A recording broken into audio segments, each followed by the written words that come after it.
Oui, il faut un peu de temps. Et moi, je suis comme ça, un peu de temps, mais sur d'autres choses, ça va, mais sur ça, je n'arrive pas à attraper tout. Vous c'est Amélie. Rachel, il n'y a pas de problème. Et Benamar. Benamar. Fils de la part. D'accord, fils de la parole. David, les Khmer, c'est une première mondiale là. Une première mondiale en France, en tout cas, de Sarfat. La ville de la Géoula. On va essayer de traduire tous les mots en même temps pour que tout le monde comprenne. Ce soir, c'est une première mondiale. David, tu as mis en place, que Dieu te bénisse, en venant au Fabringen ici, dans le restaurant de chez Shlomi, toujours. C'est un restaurant qui a une grande bracha. Ça fait plus de 2 ans qu'on fait des cours. Avant, on en a fait ailleurs, ça fait 15 ans, mais 2 ans ici, Baruch Hashem. Et on a même dépassé les 2 ans. Mais là, c'est une première, pourquoi? Parce que c'est le premier cours qu'on donne au sujet des lois noachides. Donc avec des amis, Benamar, Amélie, Rachel, et d'autres qui ne sont pas là, qui sont invités à un anniversaire surprise, donc on ne leur en veut pas, bien entendu. Et comme on sait que le rabbi dit, tout ce qui se passe, c'est la volonté du maître du monde, donc on est très content que ça démarre, puisque moi, mon souvenir du premier cours des femmes que j'avais fait juives, elles étaient 2. Mais ça nous arrivait d'être 80, 100, 150, donc Baruch Hashem, avec l'aide de Dieu, il ne faut pas s'inquiéter de ça. On va commencer donc par l'essentiel. Aujourd'hui, c'est le 19 Tammuz.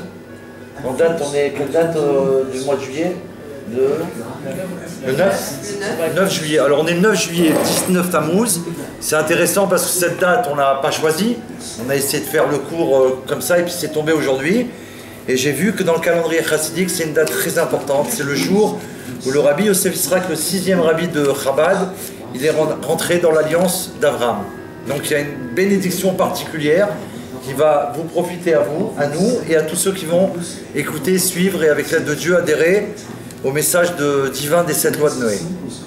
Alors on va commencer par le commencement, par le Rambam. Bien sûr, ce cours c'est une achana, c'est une préparation. On va dire beaucoup de choses, mais quand on commencera vraiment le cours sur le Tanya Kadisha, comme le rabbi demande d'enseigner la Chassidoute, les secrets de toute la Torah à toutes les nations du monde, à ce moment-là, bien sûr, on va avoir le Sefer du Tanya Kadisha, le livre, il s'appelle comme ça, qui a été écrit par le Baal HaTanya, qu'on a vu dans la vidéo il y a quelques instants, Rabbi Shneor Zalman de Liadi, qui vivait en tout cas entre parenthèses à l'époque de Napoléon. Et il était en conflit avec Napoléon, donc c'était terrible, Napoléon le suivait, mais bon, ça on racontera certainement dans un cours l'histoire parce que c'est important de le savoir. Donc en tout cas, là on va faire une achana, ça veut dire qu'on va donner quelques bases. Parce qu'avant de rentrer dans le Tanya Kadisha et dans le fait d'accomplir les 7 préceptes de Noé, il faut savoir véritablement où est la place des 7 lois de Noé dans la Torah. Donc le Rambam, notre maître, Maïmonide, qui est connu de toute l'humanité, le grand docteur, philosophe, Maïmonide c'est incontournable, le monde entier connaît les œuvres de Maïmonide. Aujourd'hui les livres qu'il y a sur la médecine, tout ce qu'il y a aujourd'hui, la source c'est Maïmonide. Donc le Rambam, qui a fait une œuvre gigantesque, le Mishneh Torah, dans les lois des rois au chapitre 9, donc c'est pratiquement à la fin du livre des rois. Tout le Mishneh Torah, c'est tous les commandements qui sont pour le peuple juif, mais parmi ces commandements, bien entendu, qui sont dans la Torah, si par exemple dans une des 7 lois, on a l'interdiction de l'idolâtrie, ok, donc là on se référera à la loi juive au Rambam par exemple, pour voir tout ce qui est traité sur l'idolâtrie. Ça veut dire que 7 lois qu'on devra respecter sur l'idolâtrie, on va aller voir après les détails dans le Rambam, qu'est-ce que ça veut dire et qu'est-ce qu'il faut faire ou ne pas faire. Ok? Ça veut dire qu'à la base, il n'y a que 7 lois, mais en vérité, il y en a beaucoup plus. De la même manière, pour les peuples juifs, il y a 10 commandements qu'on a reçus au Mont Sinaï, mais en vérité, on a 620 commandements. Elles découlent toutes de ça, donc c'est colossal. Pour les non-juifs, pour les bnei noirs, les enfants noirs, c'est pareil, donc il y a de quoi faire, il y a une matière. Alors, comment ça commence? Chapitre 9. Le premier homme, Adam, il a reçu, j'ai dit Adam, c'est pas marqué dans le Rambam, mais je le précise, pour que nous on soit clair. Le premier homme a reçu 6 commandements. Au départ, il a reçu 6 commandements. l'interdiction de l'idolâtrie, l'interdiction de blasphémer, l'interdiction de tuer, l'interdiction des unions interdites, l'interdiction du vol et l'institution d'une loi civile. Voilà telles qu'elles ont été données au premier homme. C'est important de le savoir. À partir de Adam jusqu'à Noé, il va y avoir 10 générations qui malheureusement ne vont pas respecter ces 6 lois. Et on va arriver au final à ce qu'on connaît, le déluge, la première grande catastrophe mondiale. D'accord? Ça veut dire que Dieu a décidé d'anéantir toute cette humanité qui ne veut pas respecter ces lois divines. Sauf une famille. Cette famille, c'est la famille de Noé. Noach en hébreu. Pourquoi? Parce qu'eux, ils respectent les 6 lois que Dieu les a transmis à Noé, à Adam, au premier homme. Donc ça fait quand même pas mal de temps, imaginez 10 générations, tout le monde qui est passé, eux ils ont respecté, donc Dieu il décide de les garder en vie, non seulement de les sauver, et en plus que grâce à eux ils vont sauver tous les animaux nécessaires pour la construction entre parenthèses du nouveau monde, ok? Et lui, sa famille et ses enfants, ils vont reconstruire la nouvelle humanité. Donc tout démarre après maintenant avec Noé. Quand, après 1 an dans l'arche, on ne va pas raconter l'histoire maintenant bien sûr, mais tout le monde la connaît je pense, quand Dieu va ordonner, une fois que l'arche s'est arrêtée, sur le mont Ararat, et on a des preuves d'expéditions qu'il y a eu dans le monde, plusieurs, officielles, que l'arche elle est bien là-bas, il y a des traces de photos maintenant en plus avec toute la technologie, donc on a la trace de l'endroit au mont Ararat, comme c'est marqué dans la Torah, 2-3 000 ans après on a trouvé la trace de l'arche, c'est extraordinaire. Quand donc l'arche s'est arrêtée, Noé n'a pas pu sortir tout de suite, il a fallu attendre l'ordre de Dieu. De la même manière que pour entrer dans l'arche il fallait l'ordre de Dieu, de la même manière il faut l'ordre de Dieu pour sortir. Donc déjà on apprend une chose, que nous c'est pareil. On ne peut rien faire sans l'ordre de Dieu, c'est qu'avec l'ordre de Dieu. On ne peut pas se permettre quoi que ce soit. C'est important ce que on est en train de dire, et c'est lié à la vie du Mashiach, vous allez comprendre ensuite avec l'aide de Dieu pourquoi on dit ça. Enfin pourquoi c'est nécessaire. Donc, une fois qu'il a reçu l'ordre de sortir de l'arche, Baruch Hashem, la nouvelle humanité va se créer grâce à Noé et ses enfants, ok, et va démarrer ce nouveau monde dans lequel nous on vit. On descend donc de la famille de Noé et de ses enfants. Et toute l'humanité, j'ai une carte, c'est important, peut-être qu'un jour je l'amènerai, elle est assez grande, mais ou alors je prendrai une photo, où là-bas c'est marqué chaque enfant de Noé, ce qu'il a amené comme parmi les 70 nations, qui a amené quoi comme nation. Oui, on sait exactement, d'après la Torah, tel fils a amené tant de nations, tel fils tant, et on a les 70. Donc au départ, il y a 70 nations. Même si aujourd'hui on est beaucoup plus, on va dire il y a beaucoup plus de drapeaux, il faut savoir que non, d'accord? Ça veut dire qu'officiellement il y a vraiment 70 nations, mais de là a découlé d'autres drapeaux, on va dire, mais en vérité c'est expliqué qu'un drapeau représente peut-être plusieurs petits drapeaux, c'est toujours la même nation. On ferme la parenthèse. Donc on a même les preuves de la Torah, comme quoi il y a 70 nations, que tel fils il a fait tant de nations, etc., etc. Le monde il démarre. Noé, quand il a reçu donc l'ordre de descendre de l'arche, de sortir, de laisser les animaux vivre et de recréer l'humanité, donc il a reçu encore l'ordre qu'il avait donné à Adam, au premier homme, de fructifier, donc de faire que cette terre elle va être remplie d'êtres humains, ok. Dieu lui a transmis la 7e loi. Et celle-là, ça va s'appeler à son nom. Donc maintenant, elles vont porter son nom à lui. Pourquoi? Parce que justement, il est celui qui termine la mission et qui l'amène dans le monde. D'ailleurs, de là, on apprend que si, par exemple, on confie une mission à quelqu'un, imaginez, on dit, voilà, je vais te remettre ça, tu le donneras à Marie. Tu la connais, Marie? Pas encore. Alors, elle devait venir ce soir. Bon, alors, tu la transmets. Alors, comme tu la connais pas, peut-être en sortant, tu vas dire à David, je te la remets parce que moi, je connais pas Marie, tu lui donneras. La dernière personne qui va le donner, ok, je sais pas qui ce sera, la mission qui aura été accomplie vis-à-vis de Dieu, c'est la dernière personne qui l'a accomplie. Elle va porter son nom. Chacun va avoir une récompense parce qu'il a participé, mais celui qui l'a amené vraiment à la personne, la mission elle porte son nom, Noé, étant donné qu'il a mérité de respecter cette loi et de sauver le monde, il reçoit une dernière loi qui est de ne pas consommer, l'interdiction de consommer le membre d'un animal encore vivant. Ça paraît, aujourd'hui on pourrait dire, mais qui c'est qui fait ça? Il y en a qui font ça. On a vu des vidéos, malheureusement, quand il y a eu le tsunami, par exemple. Ça, parce que moi je ne regarde pas la télé, parce que je suis un facile du rabbi. Mais on ne regarde pas la télé d'abord parce que c'est interdit, par rapport à toutes les bêtises qu'il y a dedans. Et deuxièmement, surtout parce qu'on n'a pas le temps. Avec le rabbi, on n'a pas le temps. On a tellement de choses à faire que... Mais en tout cas, pourquoi je précise, c'était par rapport au tsunami, parce que comme c'était une information qu'il y avait eu par rapport à cette catastrophe, malheureusement, donc il y a des gens qui m'ont communiqué ça, qu'il y a dans ce pays, malheureusement, ou encore d'autres pays, où on fait, par exemple, on prend des animaux, on coupe le crâne, et c'est une spécialité. Voilà, vous connaissez? Donc non, ça veut dire on rigole pas. On pourrait dire, voilà. On pourrait dire, mais attends, ça a été transmis à... Ça, je sais, mais... Ça existe.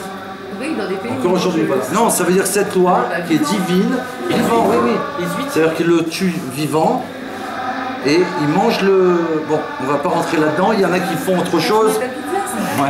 Heureusement, on a fini de manger. Non, mais là, quand on parle de bénédiction, c'est pour savoir que ces lois, elles sont divines, mais c'est extraordinaire. Parce qu'il y a combien de lois humaines qui peuvent tenir 2 ou 3 000 ans? Je crois qu'il n'y en a aucune. Celle-là, elle a été donnée par Dieu à Noé, et aujourd'hui, elle est d'actualité, dans une ère où on parle d'ère moderne, où on a tout à profusion et tout. On pourrait se dire, mais c'est n'importe quoi. Non, malheureusement, non. Ok, alors on est là pour rectifier, pour arranger, bien entendu, mais il faut savoir que ça existe. Cette loi a été donnée à Noé, pas que pour ça. Pourquoi elle a été donnée à Noé? Ils étaient végétariens, Khazak. Bravo. Avant Noé, Dieu ne permettait pas qu'on mange des animaux parce que ça leur suffisait de manger des légumes et des fruits. C'était des fruits et des légumes, ça n'a rien à voir avec aujourd'hui. Non, c'est pas une question de... Ça veut dire que dedans, comment dire, les vitamines, tout ce que le corps il avait besoin, il y avait tout dedans. On n'a pas besoin de manger de viande ou quoi. Comme le monde, à partir de Noé, il a changé. Shlomi, baisse un peu s'il te plaît. Merci, pardon.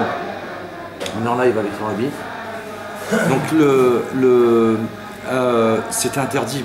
Ah, ok, mais quand il y a eu Noé, il faut savoir une chose, c'est qu'avec le déluge qui est tombé, c'est les eaux d'en haut, c'est rapporté dans la Torah, et les eaux d'en bas qui sont mélangées. Ça a fait comme un cataclysme dans le monde, et la terre, elle a changé d'aspect, d'accord. Et j'ai entendu du Rav Pachter, qui est un très grand Rav du Rabbi, qui a expliqué scientifiquement, d'après les scientifiques, que l'axe de la terre, il a bougé. C'est pour ça qu'à partir de là, les saisons vont exister, alors qu'avant, il n'y a pas. Il n'y a pas de saison, c'était tout le temps tropical. C'était un état idéal. D'accord. Mais là, avec ce qui s'est passé, l'axe, il a bougé. Donc il y a eu un vrai changement. D'ailleurs, on avait fait un cours féerique sur les non-juifs avec Rav Pachter. Il avait expliqué d'ailleurs que sont devenues les eaux du déluge. Que sont devenues les eaux du déluge? Parce qu'il y a eu tellement d'eau qui est tombée d'en haut et d'en bas. Il y en a la plupart qui se sont évaporées, mais pas toutes. Celles qui sont restées, où elles sont? Simple, pôle Nord, pôle Sud. Tu t'imagines que ça, c'est la trace des eaux du déluge qui sont encore là. C'est incroyable, mais vrai. Donc on a... Non, j'ai dit que le reste des eaux du déluge, parce qu'il y en a une partie qui se sont évaporées, tellement qu'ils sont tombés, il y en a, mais pas tout ne s'est évaporé. Il y a une partie qui s'est mise au pôle Sud, et au pôle... c'est là qu'il y a eu les saisons. À partir de là, tout a changé, et donc il y a des eaux qui sont restées au pôle Nord et au pôle Sud. Jusqu'à aujourd'hui, il y a une trace des eaux du déluge. Donc maintenant qu'on a compris d'où elles viennent les 7 lois, d'abord Adam, ensuite Noé, et après toute l'humanité. Le peuple juif qui va se fabriquer, parce qu'il n'y a pas de juif à ce moment-là, ça va venir à partir d'Abraham, le premier juif, qui va commencer à fabriquer le peuple juif, Yitzhak, Yaakov, les enfants, qui vont aller en Égypte, etc. On respecte les 7 lois de Noé. Bien que Abraham, Yitzhak et Yaakov, vu leur niveau très très élevé, incroyablement grand, faisaient déjà toute la Torah entière, mais ça c'est spécial. C'est-à-dire qu'ils avaient une âme tellement grande, ils étaient tellement proches de Dieu par leur effort qu'ils ont fait d'eux-mêmes, que Dieu leur, si on peut dire, leur a transmis ce cadeau de connaître toute la Torah et respecter déjà toute la Torah avant que la Torah soit donnée au peuple juif. Ok? Mais nous, à ce moment-là, on respectait déjà les 7 lois, et du fait qu'on a respecté les 7 lois, avec l'aide de Dieu, grâce à Dieu même, on a tenu en Égypte pendant tout l'esclavage, et on a mérité, quand on est sorti, d'enfin aller recevoir les 10 commandements et la Torah au mont Sinaï. D'accord? Maintenant, quand le maître du monde il se dévoile au peuple juif au mont Sinaï, bien qu'il s'est dévoilé avant Abraham, à Yitzhak, à Noé, puisqu'il a parlé, etc., et à Moshe, bien entendu, ça va être spécial avec Moïse. Moshe Rabbeinu, c'est Moïse. Là, c'est unique, le dévoilement qu'il y a, parce que le dévoilement qu'il y a avec Moïse, il est face à face. Et on peut dire aussi, face à face, ça veut dire que Moïse il a eu le privilège de pouvoir parler à Dieu quand il en avait lui besoin. Alors que tout le temps, c'est Dieu qui vient se dévoiler au grand du monde pour transmettre un message. Mais là, Moïse, comme il s'occupe de tout le peuple juif, et on est des millions, on est environ 6 millions, je crois, non 3 millions au départ. On est parti de 70 personnes, on est en Égypte, on se retrouve à plus de 3 millions en sortant d'Égypte. À chaque moment où un juif il a besoin de quelque chose, Moïse y va, quand il ne sait pas la loi ou ce qu'il faut, il va et demande à Dieu. Et immédiatement devant l'OL, la tente d'assignation, Dieu il vient, la présence divine elle vient, se révèle. Donc Moïse c'est unique. On va comprendre pourquoi on parle de Moïse comme ça. Donc Moïse, Moshe Rabbeinu, Dieu va lui dire d'aller libérer le peuple juif pour les amener sur la montagne du mont Sinaï pour voir tous les miracles qu'il va y avoir, puisque toutes les nations du monde vont voir tous les miracles qu'il va y avoir. La terre entière a vu et entendu les miracles qu'il y a eu. D'accord? C'est-à-dire que quand on a traversé la mer, il faut savoir que toutes les eaux du monde elles s'ouvraient. C'est-à-dire celui qui avait un gobelet, enfin il n'y avait pas de gobelet avant, mais ce qui se servait pour boire, hein, ou une bassine, je ne sais pas ce qu'ils avaient à l'époque en argile, dedans s'il y avait de l'eau, elle se coupait en deux. Partout où il y avait de l'eau, c'était qu'au moment où la mer.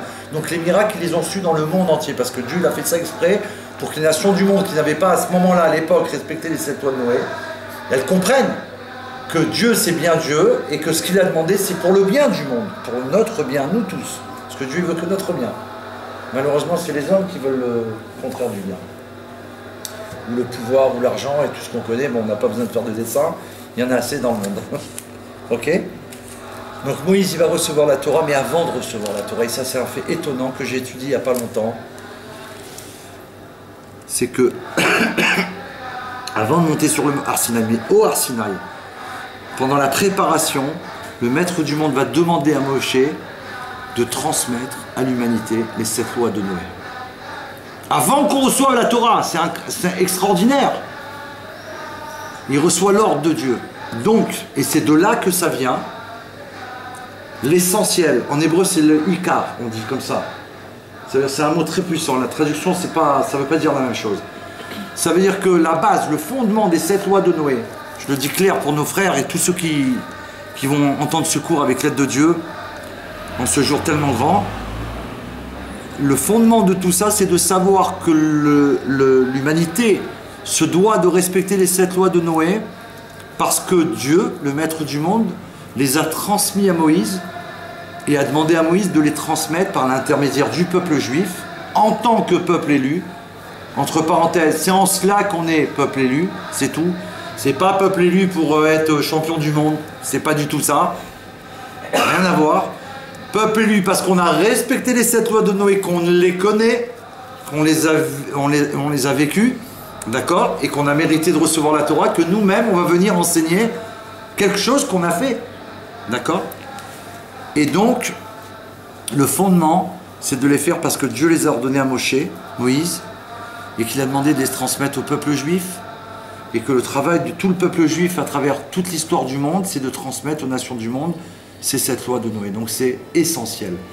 Et là, on a une preuve de la Torah que ceux qui vont respecter les 7 lois de Noé, comme on vient de le dire, non pas d'une manière ou non, mais c'est pas bien de tuer, c'est pas bien de voler, c'est pas bien de faire d'inceste, c'est pas par ma compréhension, pas parce que ma morale elle me dit ça, pas parce qu'on m'a enseigné, non, parce que Dieu il a ordonné, et bien sûr que ma morale elle n'accepte pas ça, mais par soumission au maître du monde, alors là se révèle la récompense qui est gigantesque, c'est énorme, c'est ce que tout le monde rêve, à la limite, il y en a qui ne savent même pas que ça peut exister, c'est qu'à ce moment-là, ce blé noir, puisque ça s'appelle, cette personne qui fait ça, un enfant de Noé, il va mériter d'avoir une part dans le monde futur. Le Olam Haba en hébreu. C'est quelque chose que, c'est une promesse de la Torah que chaque juif va recevoir, donc c'est quelque chose de unique, on ne sait pas ce que c'est, mais c'est le bien absolu avec le maître du monde et sa proximité à le servir constamment, mais le servir dans une joie, dans une compréhension, d'accord, avec une connaissance que le Mashiach il va nous enseigner. Donc ça passe par cet aspect qu'on vient de dire, obligatoire. Et là, on est assuré d'avoir du bien dans notre vie, d'accord, et d'être dans la route idéale. Donc les 7 lois, on les a énoncées, mais on va les énoncer de la manière comme le Rabbi les énonce aujourd'hui, si vous le permettez, pour tous ceux qui nous écoutent. Donc c'est une lettre du Rabbi qu'il a adressée en 1972 à un non-juif de Santa Fe. J'ai bien reçu votre correspondance et vous m'écrivez que vous voulez réellement savoir ce qu'est l'avancement permettant d'être proche de Dieu. Je suis persuadé que vous connaissez ce qui est défini comme les 7 préceptes qui furent donnés à Noach et à ses descendants. Ce sont les suivants. Premièrement, l'établissement de tribunaux pour faire régner la justice. Deuxièmement, l'interdiction de profaner le nom de Dieu. Troisièmement, l'interdiction de servir les idoles. Quatrième loi, interdiction de la luxure. Cinquièmement, l'interdiction du crime. Sixième loi, interdiction du vol. Et septième, celle qu'on a dit sur Noé, l'interdiction de consommer de la viande prélevée sur un animal vivant. Ces 7 commandements que Dieu a donnés aux descendants de Noach, c'est-à-dire à toute l'humanité, sont les lois fondamentales qui, avec tous leurs détails pratiques, ayant un immense champ d'application, s'étendent à toute la vie de la société de l'individu, afin de s'assurer que le genre humain sera dirigé par ces principes de moralité et de droiture divine, que la société des hommes sera effectivement humaine et non pas une jungle. Donc ça va tout changer. Tout changer en un instant avec l'aide de Dieu. Et en un instant, parce que le Rabbi, donc là je vais rentrer dans les détails de notre génération, c'est important qu'on dise ça au public, et surtout à vous, parce que c'est grâce à vous qu'ils vont entendre ça. Il faut savoir une chose, depuis l'époque de Moïse, de Moshe Rabbeinu, c'est mentionné dans la Torah, que dans chaque génération, il va y avoir un homme qui est l'extension de Moïse. D'accord ? Ça veut dire qu'il est véritablement Moïse, Moshe. C'est-à-dire qu'il communique avec Dieu quand il veut, de la même manière. D'accord ? Ça veut dire que son âme, c'est la même. C'est toujours Moïse. Jusqu'à l'avenue de Mashiach. Dans chaque génération, le chef, celui qui est le dirigeant du peuple juif, c'est Moïse. Donc à l'époque du Rambam, c'est Moïse. C'est lui Moïse. La preuve, sur son endroit où il est enterré, à Tibériade, que des millions de gens ils vont pèleriner, sur son kéver en hébreu, c'est-à-dire sur son tombeau, il y a marqué de Moshe à Moshe, il n'y a pas comme Moshe. Dans la pierre c'est marqué. Ça veut dire qu'il est le Moïse de sa génération. Et c'est pour ça qu'il a fait le Mishneh Torah. C'est spécial. Comme Moïse de son 5e livre, il a appelé le Mishneh Torah, celui qu'il a écrit lui personnellement. D'accord ? Dans notre génération, la nôtre, à nous, celle qu'on vit aujourd'hui, celle du 19 Tammuz, on a Moïse. C'est qui ? C'est le Rabbi. Alors Rabbi, en hébreu, ça s'écrit en 3 lettres, qui veulent dire 3 mots. Rosh, Béné, Israël, la tête des enfants d'Israël. Ok ?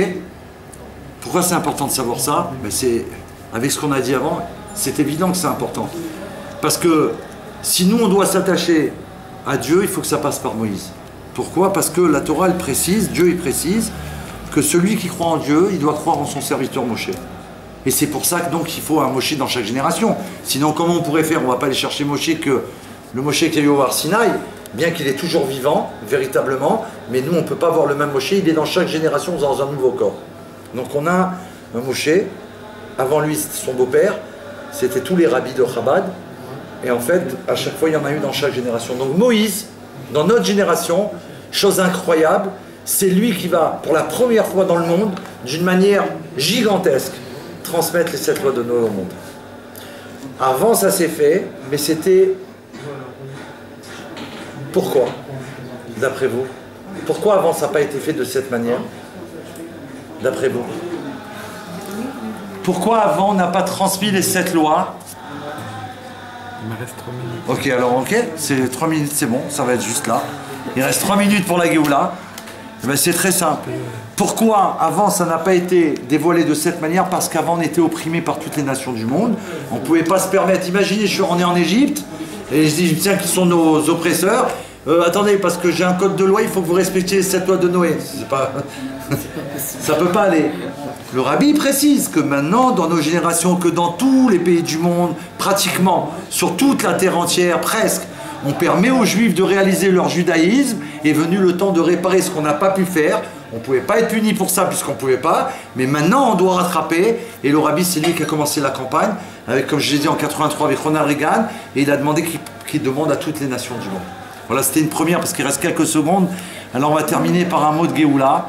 Et ben que Dieu il fasse que tous ceux qui vont se brancher, se connecter pour les 7 lois de Noé comme Dieu il a demandé, ils vont tout de suite avoir une bénédiction, qui vont voir que c'est très sérieux. Il y a des sites sur les 7 lois de Noé et surtout beaucoup de sites sur Mashiach. Et le Mashiach nous a demandé de préparer non seulement le peuple juif et toute l'humanité à accueillir Mashiach parce que c'est pour notre génération, là en ce moment. Le rabbi l'a annoncé en 1991. Igi Azman Géoulatrem, le temps de votre délivrance est arrivé. Préparez le monde à accueillir le roi Mashiach. Donc on doit faire savoir au monde entier qu'il y a un homme qui a été choisi par Dieu, qui s'appelle le Rabbi, qui est le Mashiach de notre génération, et que dans un instant, ça va être avec l'aide de, puisque le Rabbi il a dit que ça peut être à tout instant, que tout de suite on mérite que ce soit la Géoula, et qu'on se retrouve à Yerushalayim avec l'aide de Dieu pour faire sa volonté dans la plus grande joie. Bezrat Hashem, amen. Une bracha pour tout le monde. Yechi Melech HaMashiach. Yechi Adonai Moreinu Rabbeinu Melech HaMashiach L'Olam Vaed.